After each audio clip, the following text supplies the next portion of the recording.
This is going to be a race to get through what needs to happen to change what we have to fix at the border in 5 minutes. It's a three-pronged approach. Number one, we have to change our Texas laws in order to be able to make it more difficult for you to be able to hide behind your lack of identifying yourself to a police officer.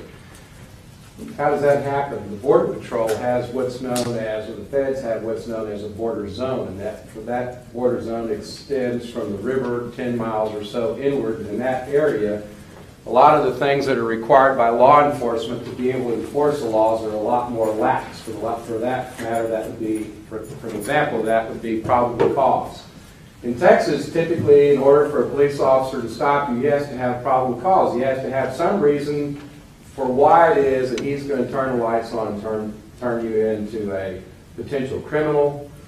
If you deserve it, sometimes if you don't deserve it, you're turned into a potential criminal, depending on what the nature of the stop is. Secondly, if you have a lack of probable cause in the border zone, which the Border Patrol does, they don't require the same degree of probable cause that we do that's set out in our penal code. We need to change the penal code so that we create our own Texas border zone akin to what's going on in the international border zone, so that we have a right to stop a vehicle for whatever the reason is, simply because it's in the border zone, and inquire whether or not that individual is or is not able to identify themselves. And 95% of those people that come across the river intentionally do not have the ability to identify themselves. When that happens, the penal code should charge that officer with the obligation to pick that individual up if he's not able to provide sufficient identification, and take him to the local county jail, where he's going to be fingerprinted and his ID attempted to be ascertained. If we can't do that, then he or she or their children go over to the ICE center, and we make that the Fed's problem. That's the enforcement part of what law changes will happen and what we need to do in order to make that happen. Secondly, when you have sanctuary cities, you're not going to disincentivize anybody from coming here when all they have to do is look from the south to the north and see nice hotels, clean streets, no potholes, an economy, a civilization, a population, a culture that has what they don't have and what they will not have. And so when you have the opportunity to invite people from another country that wants what we have, and you incentivize them to come here, you can expect to see what we have now. And it is not going to change. And for Houston to be able to say they're going to have a sanctuary city is absolutely nonsensical.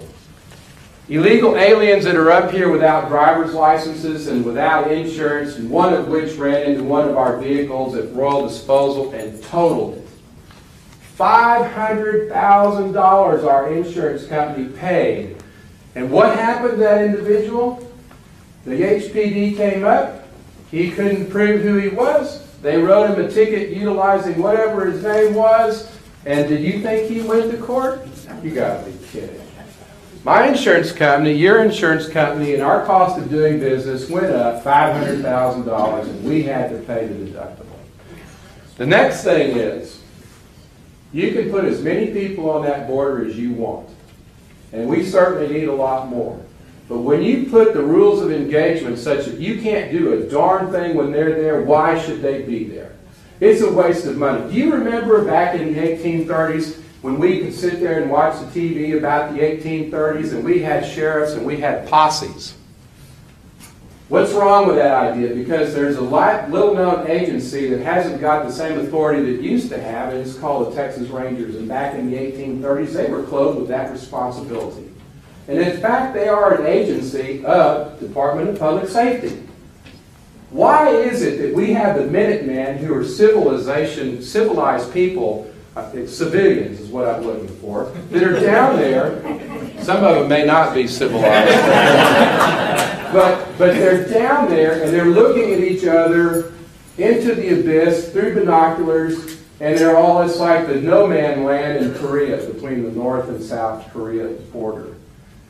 If we had law enforcement authority that we could clothe the sheriff with the responsibility of putting those kinds of people on the border that have powers of arrest.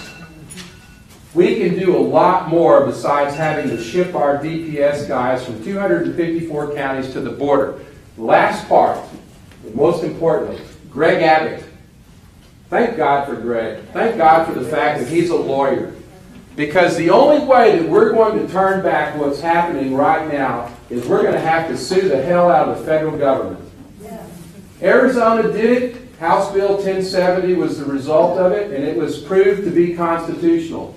We need to do some things in the next session of the legislature on both the House and the Senate. It gives us a lot more leverage, constitutionally speaking, and I'm a constitutional lawyer, and I know exactly how to do this.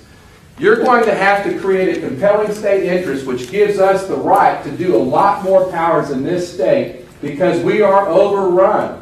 They're overrunning our services. They're overrunning our hospitals, and that has to stop, and it can. But you've got to create the constitutional framework. It was already done for us thanks to the state of Arizona. All we have to do is follow in those footsteps, and we'll be able to do that very easily. Thank you.